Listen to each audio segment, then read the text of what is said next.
What if I told you there was a time in America when the richest people per capita on earth were being systematically hunted, murdered for their money, by the people who slept beside them every night? And nobody did a thing about it. The year is 1923, Osage County, Oklahoma. While America danced through the Jazz Age, something horrifying was happening in the heartland. The Osage Nation were earning the modern equivalent of $200,000 per person per year from oil discovered beneath their reservation. They were the wealthiest people per capita in the world. Diamonds, mansions, chauffeurs, they had it all. But there was a catch. The US government declared the Osage incompetent to manage their own money. They appointed white guardians to control their wealth. You heard that right, millionaires who couldn't spend their own money. According to a 1924 study, guardians stole at least $8 million directly from their Osage wards in just 3 years. And that was just the beginning, because some people wanted it all, and they were willing to kill for it. In May of 1921, the decomposed body of Anna Brown was found in a remote ravine, a bullet hole in the back of her head. She was 35 years old. 2 months later, her mother Lizzie Q. dead. The cause was suspected poisoning. In 1923, Anna's cousin, Henry Roan, shot in the head. March 1923, Anna's sister Rita Smith, her husband Bill, and their servant were blown to pieces. Their house exploded in the middle of the night with such force it woke people 3 miles away. At least 60 wealthy Osage people were killed between 1918 and 1931, shot, poisoned, bombed, run off roads. Some deaths were simply ascribed to indigestion or peculiar wasting illnesses. But further research suggests the real death toll may have been in the hundreds.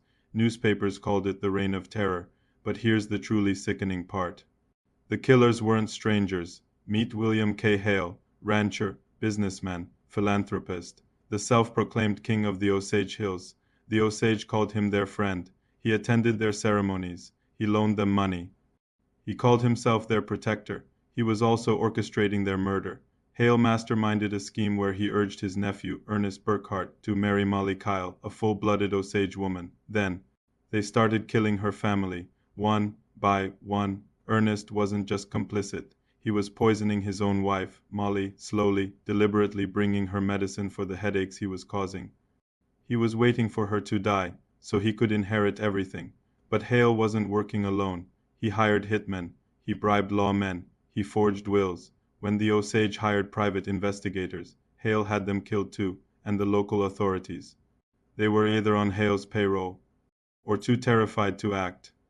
By 1923, the Osage Nation was desperate. They'd lost count of the dead, so they did something unprecedented.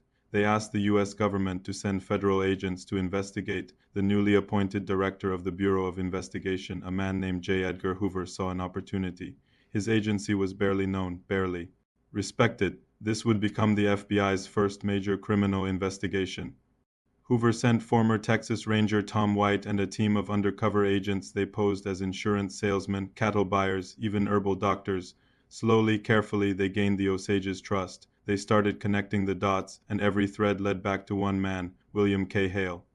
Then, the nephew cracked. Ernest Burkhart confessed. Then others followed, the hired killers, the corrupt lawmen.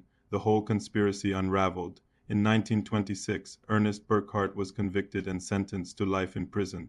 3 years later, Hale received the same sentence. Molly sat in that courtroom and heard her husband describe how he murdered her family, how he was slowly killing her. Imagine that moment. So justice was served, right?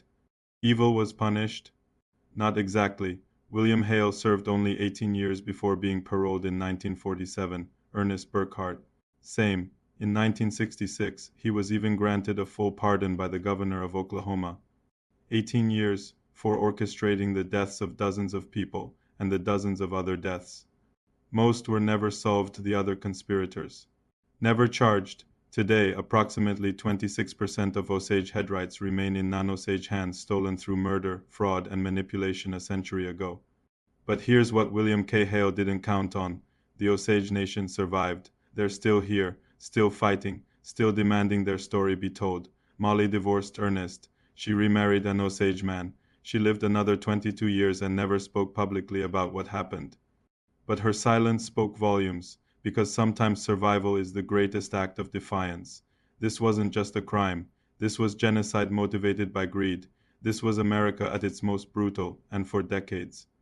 Nobody talked about it until now. Thank you for watching. If this story moved you, please share it so that the voices of the Osage are never silenced again. Subscribe for more hidden histories.